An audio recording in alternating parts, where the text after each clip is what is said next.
Machine కాకతీయతో చెరువులకు పూర్వ వైభవం వస్తోంది. అనేక రాష్ట్రాలు సైతం అధ్యయనానికి వస్తున్నాయి.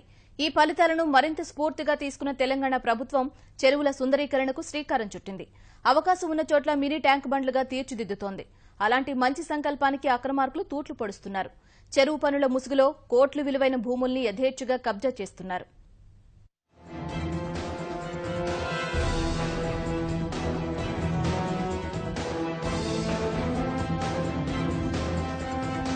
నిమ్మరాజుల కాలం నుంచి గొలుసుకట్టు చెరువులకు నిర్మల్ పట్టణము పెట్టింది పేరు.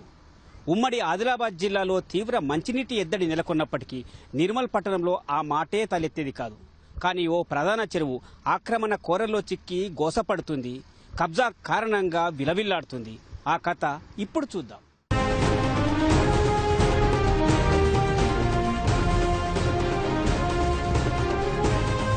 ఇది ధర్మసాగర్ చెరువు. సర్వే సంఖ్య 2033 పరిధిలో 65 ఎకరాల విస్తీర్ణంలో ఈ తటాకం ఉంది. పూర్తిస్థాయి నీటి మట్టంతో కలిపి చెరువు మరో 30 ఎకరాలు ఉంటుంది. రైతువారి పట్టా భూమిగా రికార్డుల్లో ఉంది. దీన్ని ఆసరాగా చేసుకున్న కబ్జా రాయుళ్లు అక్రమాలకు తెర తీశారు. ఆదిలాబాద్, నిర్మల్, హైదరాబాద్ మార్గంలోని జాతీయ రహదారికి పక్కనే ఉన్న ఈ స్థలానికి కోట్లు పలుకుతుండడం వల్ల పట్టాలు సృష్టిస్తున్నారు. సరిహద్దు రాళ్లు తొలగించి స్వాహా చేస్తున్నారు.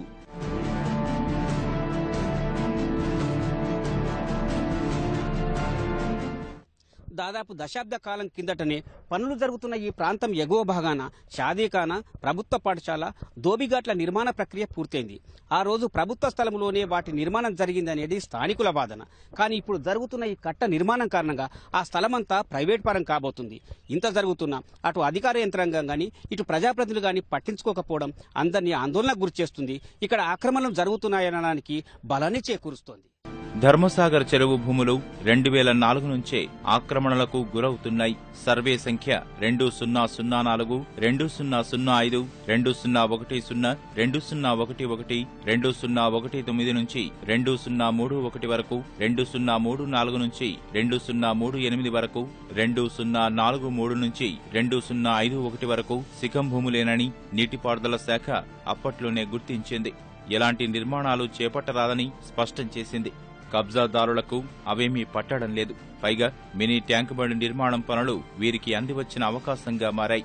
మధ్య నుంచి వేస్తున్న ట్రాక్ చెరువును రెండుగా విడగొడుతుండగా పక్కనే ఉన్న షాదీఖానా, ప్రభుత్వ పాఠశాల, దోబిఘాట్లను ఆనుకుని ఉన్న భూములు కొల్లగొడుతున్నారు.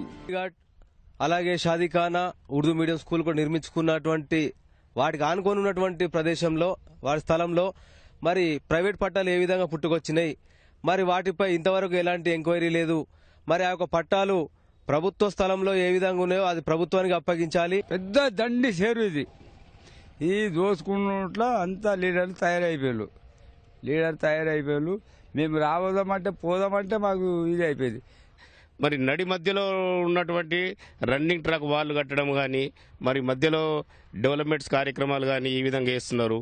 మరి వీటిని వదిలేసి మరి లోపల మేము వాకింగ్ ట్రాక్ కడుతున్నాము, పట్టణాన్ని డెవలప్మెంట్ చేస్తున్నాము, పార్కులు కడుతున్నాం అని చెప్పేసి ఈ రోజు 35-40 ఎకరాలకే కుదించడం జరుగుతుంది. తిరుగుకున్న సరిహద్దులను కాకుండా దాని ముందు నుంచి తీసుకుని అధికారులు నాయకులకు ఒత్తాసు పలుకుతూ వాళ్ళ పేరు మీద పట్టాలు చేయించుకుంటూ ఇలా చెరువుని నాశనం చేయడం ఇంతవరకు సమంజసము. నిర్మల్ రాజులో పరిపాలించిన నిర్మల్ అని చెప్పి ఇన్ని రోజులు అందరికి పబ్లిక్ లో ఉండే, కానీ ఇప్పుడు కబ్జా రాయుల పాలైపోయింది. ఇది కబ్జా రాయులు పాలించిన నిర్మల్ లాగా అయిపోతుంది.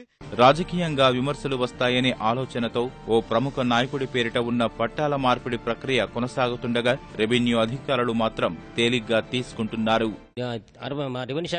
రెవెన్యూ శాఖ యొక్క బాధ్యత ఏంటంటే 65 ఎకరాలు ఇంటాక్ట్ ఉంచాలి. ఎట్టి పరిస్థితుల్లోనూ ఎంకరేజ్మెంట్ కాగడానికి లేదు. అది వాళ్ళ ప్లాన్ ఆఫ్ యాక్షన్ వాళ్ళు ఎట్లున్నది ట్యాంక్ బండ్ కట్టడానికి మరి యూఎస్ వాళ్ళు చేసుకుంటారు. Don't know that. మాకు అది ప్లాన్ అది శాంక్షన్ గవర్నమెంట్ కదా, మనం ఏమో చెప్తే నేను కదా. అది అభివృద్ధితో పాటు ప్రజలకు ఆహ్లాదాన్ని పంచేందుకు రాష్ట్ర ప్రభుత్వం అనుకూలంగా ఉన్న ప్రతి నియోజకవర్గంలో మినీ ట్యాంక్ బండ్ల నిర్మాణం చేపట్టింది. కానీ నిర్మల్ ధర్మసాగర్ చెరువులో చేపట్టిన మినీ ట్యాంక్ బండ్ నిర్మాణం వెనుకనే ఆక్రమణల పర్మము కనిపిస్తుంది. ఇలా జరిగితే ప్రభుత్వ స్థలానికి రక్షణ ఎలా ఉంటుందో, ప్రజలకు ఆహ్లాదం ఎలా అందుతుందో మీరే తేల్చండి. కెమెరామెన్ కిరణ్తో మణి, ఈటీవీ న్యూస్, నిర్మల్ జిల్లా.